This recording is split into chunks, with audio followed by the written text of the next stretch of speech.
Shalom, Shalom, Akim and Akwa.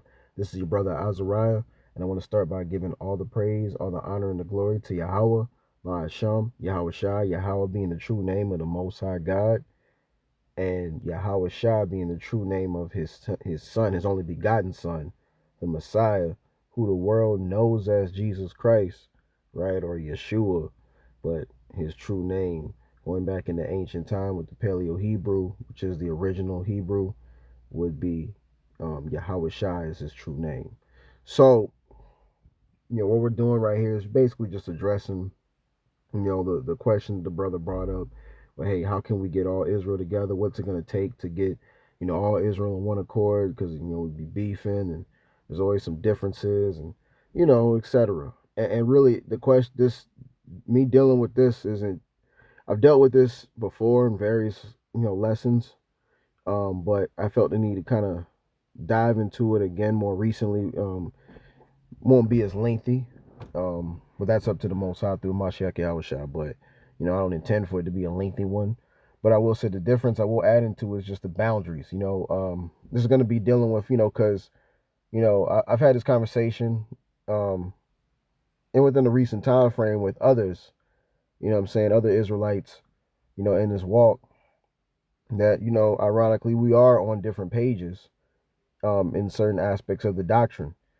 And, the general consensus is, oh, Yahawashi will come back and clean up all that stuff, whether it be the name or, keeping a different Sabbath and things like that. So brothers think it's, it's okay to click up just with, just because we're Israelites, and, that's not so. So we're really going to be just dealing with, hey, show love, because at the end of the day, right, say show, love the Most High God with all thy heart and love thy neighbor as thyself, which is true. Couldn't agree anymore. But there is a boundary to be set, amongst the division of people, right? People, Israelites don't want to have division, but the division is exactly what Yahweh Ba'ashem Yahawashi set up. It's ordained to happen. Right, since I'm already here, this wasn't gonna be the first precept, but let's just get to it. Book of Luke, chapter 12 and verse 51. Suppose ye that I am come to give peace on earth? I tell you nay, but rather division. And this division is happening, still happening now, even as we speak. And it's going to continue, right? What did he say? He has to separate the the sheep from the goat, right? Sheep from the goats. They have to be separated. The wheat from the tares. This has to happen. So it's going to, right? And the wheat from the tares is definitely talking about Israelites. It's not talking about some people that look like Israelites that are portraying to be. That's not what he said. It's in the scriptures. Yahushua explained that, that's the wicked, the tares, the wicked ones, of the nation. So there's going to be a separation, what I'm saying? That's just what it is. Now, we're not here to condemn anybody. We're not here to say, oh, we're worthy of the chosen. We don't know. We pray, though. Pray that we're of the hopeful elect. We pray for everyone to be of the hopeful elect. But we do know that the hopeful elect is going to be on the right accord. They're going to be on the same doctrine. Best believe that. They're going to have the core understanding, right? At minimum. And then, there's different things that vary from there, too. But it's going to be that way, right? You can't forsake the ways of Yahweh Ba'ashem Yahawashi. Now, I will start out. We do love one another, of course. You're supposed to show love and not be disrespectful to you. Let alone, we never really supposed to welcome, or I should say not welcome, but initiate disrespect, even against other nations. Really, that's a whole different topic. But I mean, it still plays in. We shouldn't even initiate disrespect towards other nations, right? If they give you smoke, then you deal with it according to truth, right? There ain't no wrong with that, for sure. We're obligated to do that, but to initiate a problem, that's a different story. So how much more, with your own people, even though they don't get it, we're not supposed to initiate an issue. We deal with things that come up accordingly in the spirit, of Yahweh Ba'ashem Yahawashi, right? That's what we should strive to be doing, right? Now let's get to the book of Leviticus, chapter 19 and verse 11. Well, let's go down further. Actually, verse 17. Thou shalt not hate thy brother. Salakia, yo. Thou shalt not hate thy brother in thy heart. Thou shalt in any wise rebuke thy neighbor and not suffer sin upon him. Thou shalt not avenge nor bear any grudge against the children of thy people, but thou shalt love thy neighbor as thyself. I am Yahweh. So, this is still a core fundamental to apply. You should not hate your brother in thy heart, right? Not suffer sin upon him. Thou shalt not avenge nor bear any grudge. So we should still, against the children of thy people, love thy neighbor as thyself. This is a commandment by Yahweh, by Hashem Yahawashi, that we must apply, right? Anyone telling you different is just going off, and that's all there is to it. But yeah, we're supposed to, love thy neighbor. So you love your neighbor, Let's go into the book of Matthew, chapter 5. Let's get some more explanation and clarity on that. Book of Matthew, chapter 5. Let's get Yahawashi to enforce this. Right? Matthew 5 and 43. Ye have heard that have been said, Thou shalt love thy neighbor and hate thine enemy. But I say unto you, love your enemies, bless them that curse you, do good to them that hate you, pray for them which despitefully use you and persecute you, that ye may be the children of your Father which is in heaven. For he maketh his sun to rise on the evil and on the good, and sendeth rain on the just and on the unjust. For if ye love them which love you, what reward have ye? Do not even the publicans the same? And if ye salute your brethren only, what do ye more than others? Do not even the publicans so? But be ye therefore perfect, even as your Father which is in heaven is perfect. You see that? So that's just what it is, right? In order to be as perfect as our Father in heaven, one of the things we must do, right, is to love our enemies. This is of who? The children of thy people, right? This is what Yahawashi, the biggest thing is to kill that divide that was between northern, southern kingdom, and even amongst even known tribes as well, in Israel in general, right? To bring that brotherly love back, right? Through Hamashiach Yahawashi, to join those who are of him together, right? And that's still going on to this day, right? Verse 47, right? Because it says it right there. If you love them which love you. And he says the publicans do that. The Pharisees do that. And remember, our righteousness, as it says in the same chapter up ahead, must exceed the righteousness of the Pharisees, right? It must exceed them, right? So what we got to do, we got to do more than just love the people that we're in agreement with. You got to love those you're in disagreement with. You got to love those that hate you. You got to love those that despitefully use you, persecute you. You know what I'm saying? Like, you have to. And as hard as that is, again, you got to do it. We got to do it. Now, does that mean you got to kick it and you got a scheduled appointment? You know what I'm saying, to go have a Taco Tuesday with them? Nah. So you're not obligated to do that. You're not obligated for that.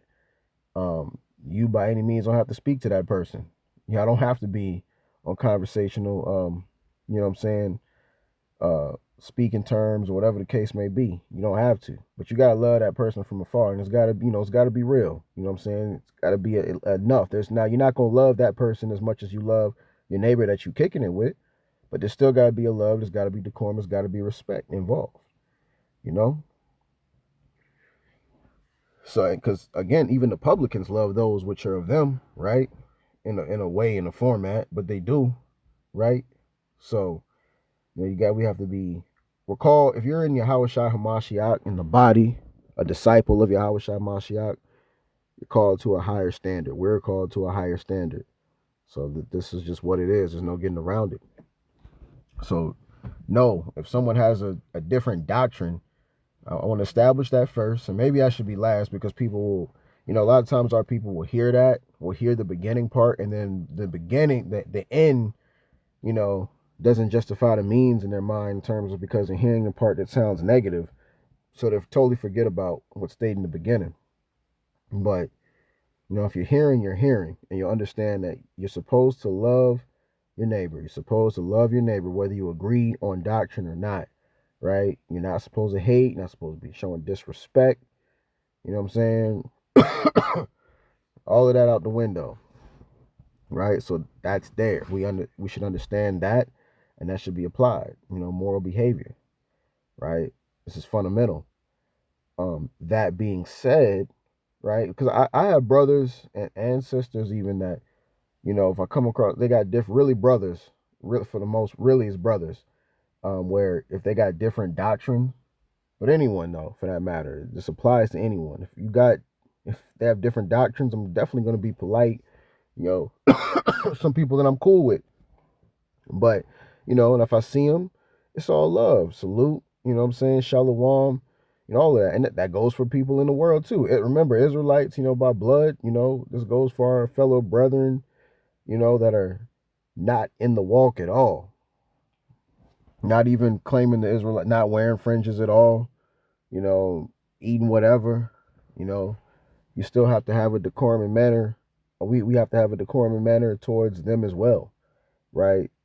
So it just goes through like a Venn diagram, right? But at the end of the day, now you're not going to be close naturally. So in the spirit, you're not going to be close with those that are not in the spirit with you.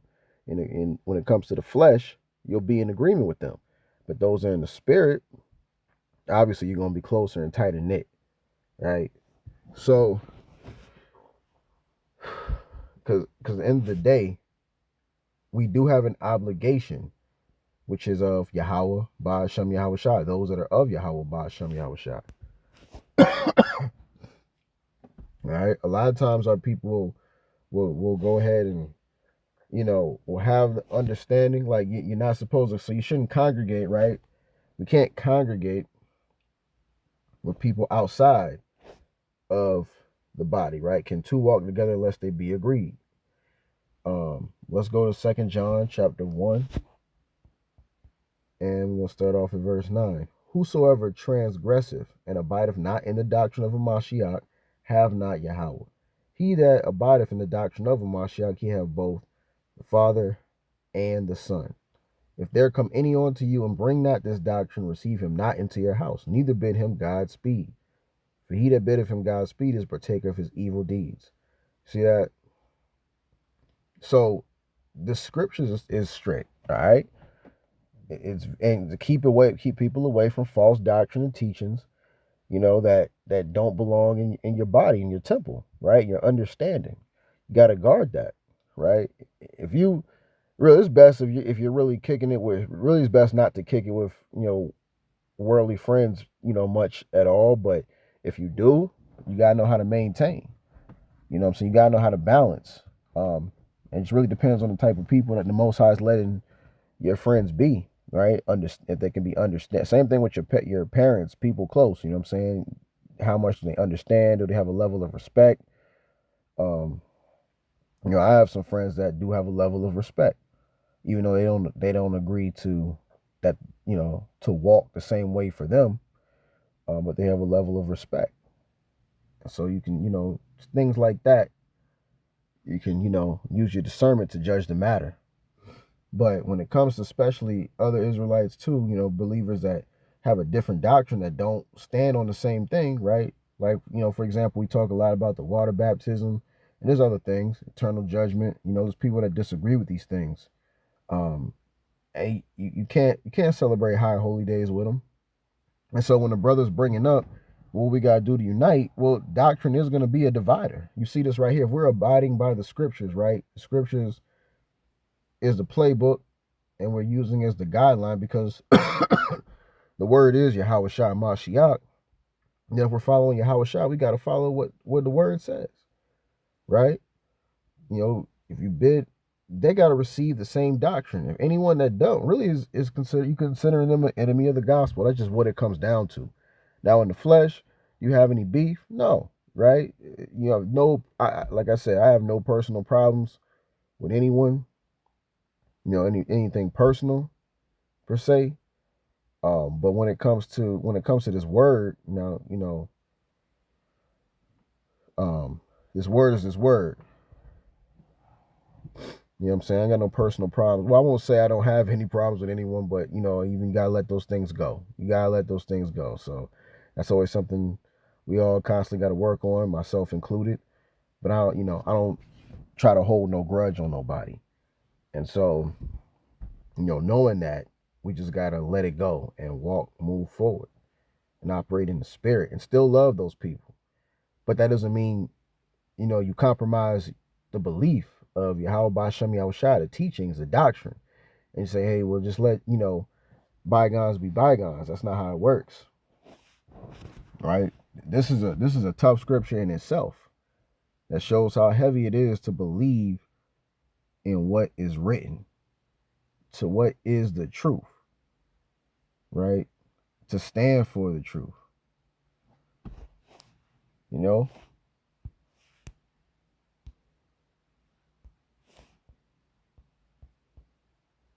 Let's go to Psalms 94 and 16. Who will rise up for me against the evildoers, or who will stand up for me against the workers of iniquity, right? False doctrine is a major thing. That, as a matter of fact, that's how Adam fell. That's how Eve fell. It was through false doctrine. That's the beginning of it all. So, you can't have people teaching. People, a lot of times there's groups, people that let certain things slide, like the Sabbath day. One person, they're in the same group, and one person keeps the lunar Sabbath, or a couple people keep the lunar, and some people keep the seventh day. Or, it'd be a whole different congregation, but then they'll join and do unity camps. And, you can't do that. Like, you shouldn't be doing that just because we Israel. Nah, the differences in doctrine matter. You can't click up with those who don't have the same understanding and belief as you. That's being unequally yoked. That's a false balance, right? It is what it is. You can kick it, get a burger with them. You know what I'm saying? Buy some fruits, make you a smoothie, and kick it. You know what I'm saying, with them. But that's where it kind of stops. That's where it is. It can't go when he talks about scriptures like keeping high holy days and congregating on the Shabbat. It wouldn't be talking about those people. I wouldn't be talking about that. You can't teach. It's just confusion. You couldn't teach together.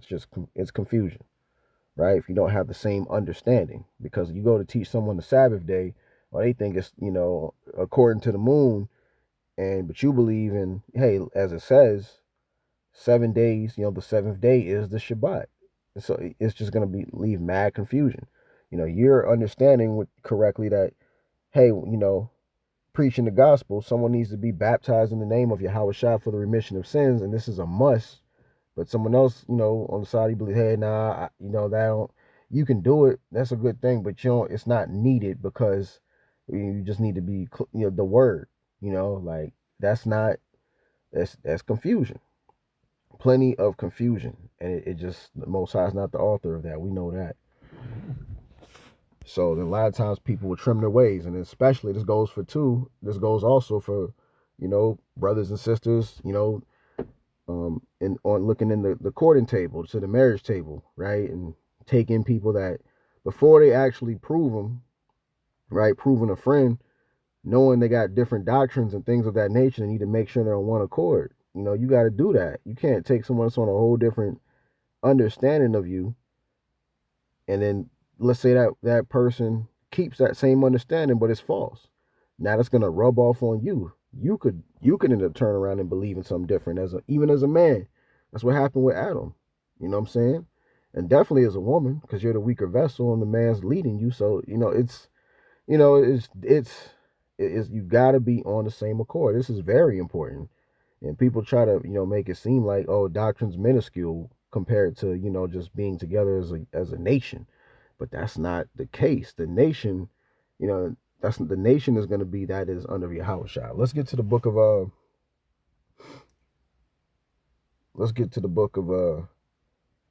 Jeremiah. Let's go to this second Ezra. Book of second Ezra, chapter 5 and verse 33. And I said, speak on, my Lord. Then said he unto me, thou art sore troubled in mind for Israel's sake. Lovest thou that people better than he that made them? Speaking to Ezra, right? He was speaking to Ezra. And, this he was asking him.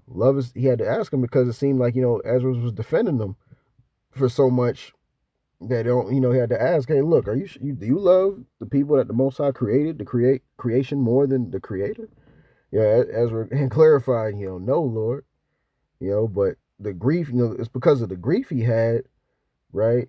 That he was in pain of what was happening to his people, and that's understandable. That's a love for your people. But we got to remember that the love of our people can't supersede the love of Yahweh by Shem Yahawashi, because then it becomes idolatry, right? And it becomes idolatry when you succumb, you give in your ways, and you're selling yourself short. You're selling the doctrine of the Lord short. You're selling Yahawashi short. Ultimately, it's deeper.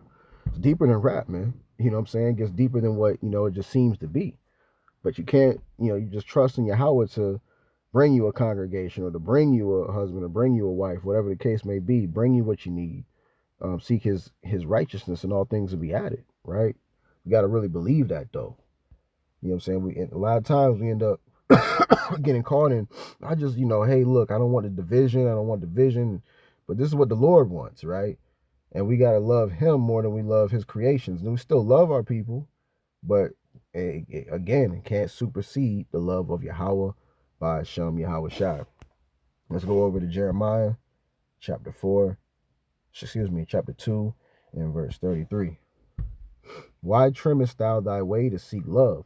Therefore hast thou also taught the wicked ones thy ways. That's it. We're trimming our ways to seek love. We did that with the other nations, still doing it today. So you see, we can't forsake the ways of Yahweh Ba'Shem Yahawashi when it comes to his teachings, all of it, from the fundamental things to, from the milk to the meat. You can't trim your ways to suffice something else that you're looking, what I'm saying? Because, it could be anything. You could be wanting to, change. A lot of times people have those itching ears, right? Let's go to, let's see, 1 Timothy 4. Now the Spirit speaketh expressly that in the latter time some shall depart from the faith, giving heed to seducing spirits and doctrines of devils, speaking lies and hypocrisy, having their conscience seared with the hot iron, right? They're giving heed to these seducing spirits, right? And that's what we got to avoid. Let me see. Not taking in the sound doctrine. Let's get to 2 Timothy 4 and 3. For the time will come when they will not endure sound doctrine, but after their own lusts shall they heap to themselves teachers having itching ears.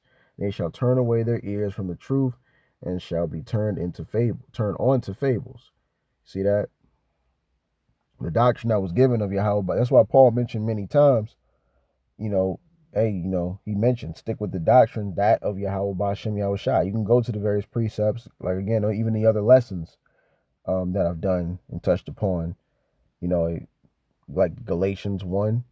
Paul was very adamant, said even an angel gives you a different doctrine than was given, and let that angel be a curse. See how, so that being as heavy as it is, why are we trying to override that? Like, we really got to think about that. And it's understandable again, but we got to submit and understand and trust in Yahweh Ba'Shem Yahawashi's ways, and just pray that he preserves us, and not letting, the heart is wicked, man. Like, who could know it, right? So not trusting in our own ways, but trusting in Yahweh Ba'Shem Yahawashi. Trust in Yahweh, Proverbs 3 and 5. Trust in Yahweh with all thine heart, and lean not unto thine own understanding. Right? In all thy ways acknowledge him, and he shall direct thy paths. Be not wise in thine own eyes. Fear Yahweh and depart from evil. You see that? So that's what we just got to keep in mind. Sticking to the gospel, the doctrine of Yahweh by Hashem Yahawashi. And then in that due time, right, when the time comes, to answer the brother's question, what's going to do to, what's it going to take to bring Israel back together? Because in the spirit, you got the spirit and the flesh, right? In the flesh, in the flesh, it will never happen. Israel has never, since I think the time of in King David's rule, and then on to Solomon, and started to fall apart towards his end, right? once it was passed to his son. But at the end of the day, what I'm saying, it was for a short time.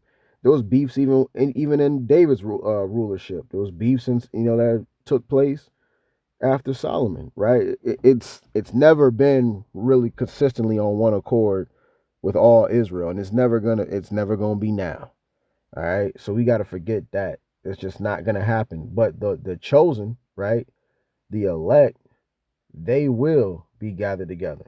And that's what them letters that Paul's writing to. He's writing to the children of Israel, the hopeful elect, right? Those that are in the body of Hamashiach Yahawashi. Let me see real quick. Let me get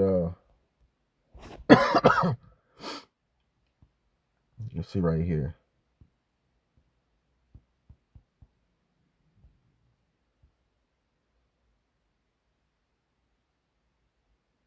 Here we go. Here's Ezekiel 36 and 24. For I will take you from among the heathen and gather you out of all countries and will bring you into your own land. Right? Then I will sprinkle clean water upon you, and ye shall be clean from all your filthiness. And from all your idols will I cleanse you. A new heart also will I give you, and a new spirit will I put within you. And I will take away the stony heart out of your flesh, and I will give you an heart of flesh. And I will put my spirit within you, and cause you to walk in my statutes, and ye shall keep my judgments and do them. And ye shall dwell in the land that I gave to your fathers, and ye shall be my people, and I will be your God. All right? See this? And it keeps continuing. It's the blessings that were originally for his people, right? And it's preordained to happen. So this is going to happen to the elect, the chosen here. How's he going to do this? Through his right arm with Yahawashi Hamashiach. He's going to deliver his people. Those are the chosen, those that he's been given, right? He's going to do that through Hamashiach Yahawashi. Right? This is John 17 and 9. I pray for them. I pray not for the world, but for them which thou hast given me, for they are thine. And all mine are thine, and thine are mine. I am glorified in them. See, this is the chosen that the Most High had given to Yahawashi. Those are the ones that he's praying for. Those are the ones he's really praying for, right? These are the ones that are going to be gathered together, right? This is how Israel be gathered together. The elect, whoever the chosen elect are, that's who are going to be, one accord, and then all the fight, the fighting, the ceasing, that will cease, right? But it's not going. You think it's not talking about all Israel, okay? It's not talking about all Israel in the flesh. It's talking about the Israel that deal in the spirit of a Mashiach Yahawashi, and then all Israel will be able to gather together, and there won't be any troubles or issues, and even to a lesser extent now. We know you're in the same accord, but it really, because even there's squabbles even within that too. But it will be perfect the way it's supposed to be when Yahawashi comes and returns to deliver his people that the Most High had given him, right, out of this captivity into perfect immortal bodies and under his authority, under his rulership. So I hope this was edifying for brothers and sisters. I want to give all the praise, honor, and glory to Yahweh, by Hashem, Yahawashi. Peace and blessings to the hopeful that scattered abroad throughout the four corners of the earth. In Yahawashi Hamashiach's name, we give all the praise, honor, and glory to Yahweh. Till next time, brothers and sisters, Shalom.